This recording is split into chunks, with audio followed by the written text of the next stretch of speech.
Operation सिंदूर का मौका मिला और हम तैयार थे।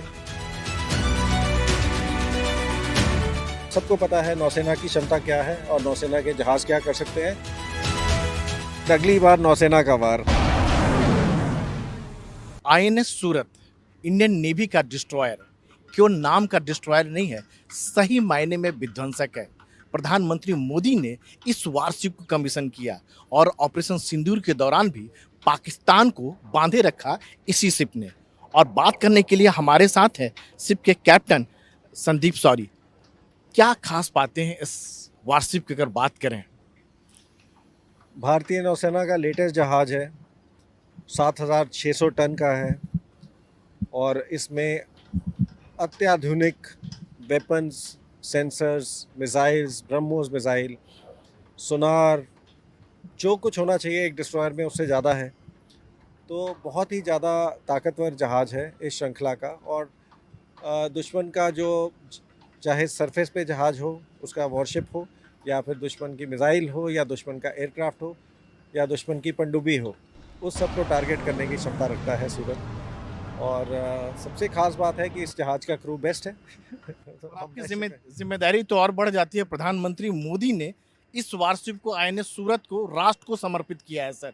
बिल्कुल, तो ये हमारे लिए गर्व की बात है कि प्रधानमंत्री खुद आए और उन्होंने हमारे जहाज़ को कमीशन किया। और भी बड़ी बात है कि भारतीय नौसेना के 3 जहाज़ और 3 बड़े जहाज़, नीलगिरी, सूरत और साथ में वाघशीर पनडुब्बी हमारी, तीनों एक साथ भारतीय नौसेना में कमीशन हुए। तो और हम कैरी करते हैं लेगेसी सिटी ऑफ सूरत की। जो हमारे डिस्ट्रॉयर जहाज़ होते हैं वो शहरों के नाम पे रखे जाते हैं। जैसे स्टार्ट हुआ था दिल्ली से, दिल्ली, मुंबई, कोची, कोलकाता, विशाखापट्टनम और अभी सूरत।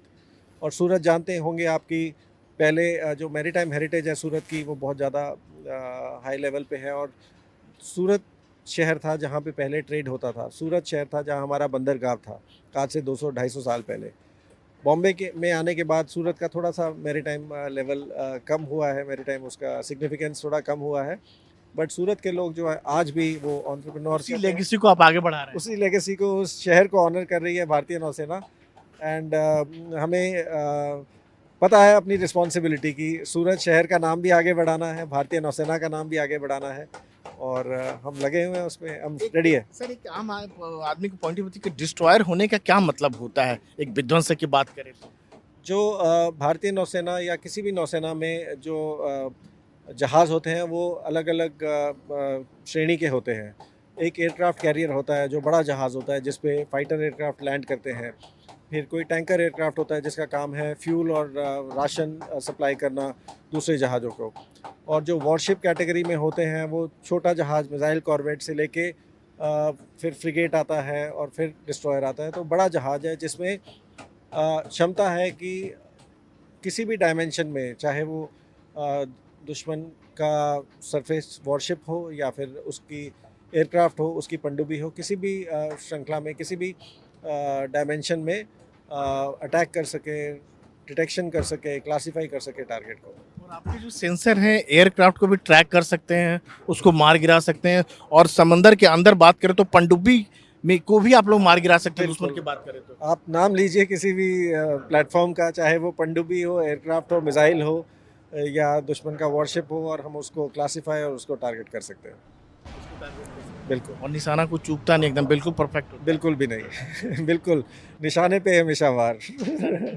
यस। और किस तरह के वेपन सिस्टम कुछ बात करें, कुछ ब्रह्मोस का बताया आपने, कुछ जरा बता सके तो? सबसे बड़ी बात है कि जो वेपन सिस्टम्स हैं हमारे, काफ़ी इंडिजिनस श्रेणी है, इंडिजिनस कंपोनेंट है। तो इस सारे जहाज़ में सबसे बड़ी बात है कि 75% जो हमारा कंपोनेंट है वो इंडिजिनस है। भारतीय स्टील पे खड़े हैं आप, जहाज़ का हल जो है भारतीय स्टील है।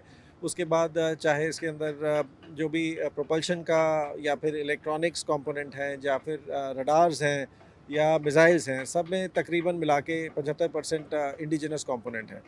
और ब्रह्मोस मिसाइल का आपने नाम लिया, तो हमारे पास ब्रह्मोस मिसाइल है। और उसके अलावा एसआरसीएम भी है, गैम गन भी है। बिल्कुल एसआरजीएम गन है, और भी तरह की मिसाइल्स हैं, एंटी एयरक्राफ्ट मिसाइल्स हैं। और जो हमारा एएसडब्ल्यू कंपोनेंट होता है, सबमरीन को डिटेक्ट करना और सबमरीन को किल करना, वो तो लगभग बहुत सालों से नौसेना का जो है बिल्कुल इंडिजिनस प्रोग्राम है।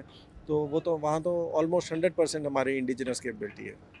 इससे ज़्यादा भरोसा बढ़ता है हमारे अपने हथियार हैं। बिल्कुल अपने हथियार हैं, और इन हथियारों को हम हर बार, इट इज़ नॉट ओनली कि भारतीय हैं, उनको हम टेस्ट करते हैं एंड वो अपना काम पूरा करते हैं। तो जैसे मिसाइल है, उसकी हमारी प्रैक्टिस फायरिंग्स होती हैं। प्रैक्टिस फायरिंग में देखते हैं हम कि नतीजा क्या आया है उसका फायरिंग करने के बाद, और हर बार निशाने पर वार। निशाने पर वार होता बिल्कुल। है। और अगर बात करें कि डिस्ट्रॉयर की हम बात कर रहे हैं, नेवी की बात कर रहे हैं, तो और जैसे किस तरह का रोल ये कर सकता है अगर बताएं तो किस तरह?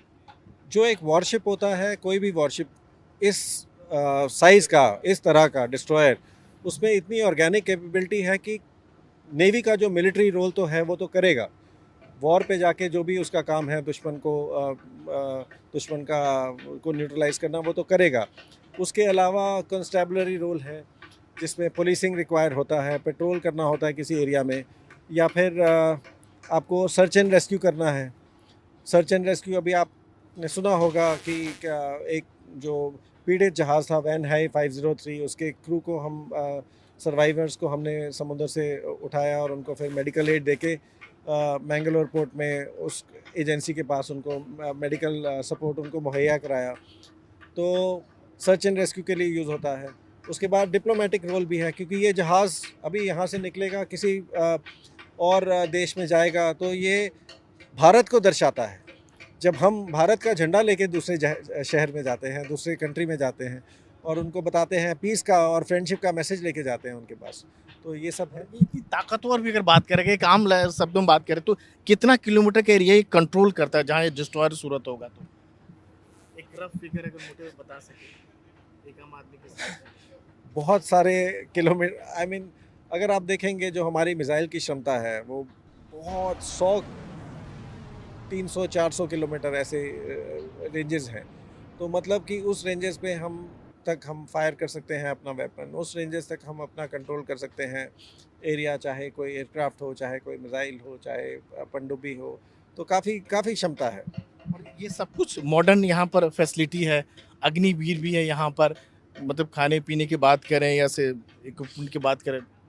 तो जहाज़ का क्रू तकरीबन 300 लोग हैं इसमें, और आप जानते होंगे कि नेवी में अभी जो विमेन हैं, उनको हर कैटेगरी इन ऑफिसर्स रोल और सेलर्स में भी उनको भर्ती किया है। तो वो जहाज़ में हैं, 18 लोग हैं, और कोई क्षमता नहीं है, कोई लिमिट नहीं है, कितने भी आप विमेन ऑफिसर्स या विमेन सेलर्स जहाज़ पे आ सकते हैं। एंड हमारा नेवी का अप्रोच है जेंडर न्यूट्रल। तो हम ऐसे देखते नहीं हैं कि विमेन है कि मेन है, कोई ऐसा काम नहीं है कि ये सिर्फ विमेन करेगा या सारी मेन करेंगे। Facility state of the art अगर बात करें, चाहे कम्युनिकेशन की बात करें दूसरी। आपने जहाज़ का जी। आपने जहाज़ का ट्रिप लिया तो आप देखें कि ट्रूली 2025 में बना है जहाज़, और स्टेट ऑफ द आर्ट है, जो absolute the latest the best, मैं कहूँगा कंपेरेबल टू डेवलप्ड कंट्रीज़ नहीं, उनसे थोड़ा सा बढ़ के है। तो और 2.5 साल में बना है। लॉन्च से कमीशनिंग वॉज ढाई ढाई साल, जो कि आई थिंक डेवलप्ड कंट्रीज़ जो हैं उनके रिकॉर्ड को भी बीट करता है। और बड़ी बात की आप इसी शिप ने ऑपरेशन सिंदूर में भी हिस्सा लिया। बिल्कुल। तो हमारा मोटो है कि we are combat ready, and we are a cohesive and future ready force, और we are ready to be deployed to protect the maritime interest of the country any time, anywhere, any how. तो हम बहुत खुश नसीब हैं कि जैसे ही commission हुए और हमने अपनी वेपन फायरिंग्स कंप्लीट की और फ्लीट के साथ इंटीग्रेशन हुआ, तो ऑपरेशन सिंदूर का मौका मिला और हम तैयार थे। And it was very good training for us, and we were ready in all respects, and today also we are ready. कैसे आपने, मतलब अगर पाकिस्तान को बात करा रहे हो, सागर में जिस तरह कंट्रोल किया, जिस तरह से मिसाइल जो फायर किया, हालांकि नौसेना ने सीधे तौर पर जो है लड़ाई में हिस्सा नहीं लिया, एक पाकिस्तान को सबक नहीं से, लेकिन उसके बावजूद एक डेटरेंस जिसको कह सकते हैं, बताएं उस मामले में। आई विल डिसएग्री कि सीधे तौर से हमने लड़ाई में जी। हिस्सा नहीं लिया। हाँ। आई थिंक नेवी का जो काम होता है, हमने नेवी का काम किया, और किसी कंट्री की बात नहीं करूँगा, सबको पता है नौसेना की क्षमता क्या है और नौसेना के जहाज़ क्या कर सकते हैं, और हमने किया वो। और जो नेवी नेवी जिस लिए है, टू डिटर, वो हमने काम किया। नौसेना का खौफ तो 1971 में पड़ोसी देश ने भी महसूस किया था सर। बिल्कुल, एब्सोल्युटली। तो पर मैं आज आपको बताता हूँ कि नौसेना का काम कंट्री स्पेसिफिक नहीं है। जैसा मैंने पहले बोला, नौसेना का काम है कि हम कॉम्बैट रेडी हैं और हम तैयार हैं। आप मिशन का नाम बताइए, हम उस मिशन के लिए तैयार हैं, हम तैयार हैं। और आपका मस्कट जो है आईएनएस सूरत का लॉयन है, शेर है, बिल्कुल। जो जंगल का राजा है। बिल्कुल, तो सूरत जो हमारा क्रेस्ट है, क्रेस्ट में हमारा गिर लायन है, गिर फॉरेस्ट में जो लायन है, और उसी हिसाब से हमने अपना मोटो चूज़ किया है, वी डेयर।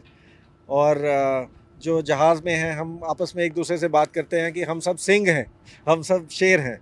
तो जहाज़ में इससे अच्छा क्या हो सकता है? जहाज़ है और जहाज़ का मोटो है शेर और हम सब सिंह हैं, तो इट्स अ गुड फीलिंग। और शेर जो होता है पीछे नहीं झुकता है, जंगल में राज करता है एकदम। बिल्कुल, और नाम जैसा होता है वैसा कुछ होता भी है सर। बिल्कुल, that is why our motto also you see we dare. Dare is audacity, it's a worship.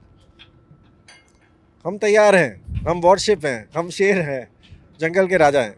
चाहे किसी भी तरह की चुनौती हो समंदर में। बिल्कुल, हम तैयार हैं।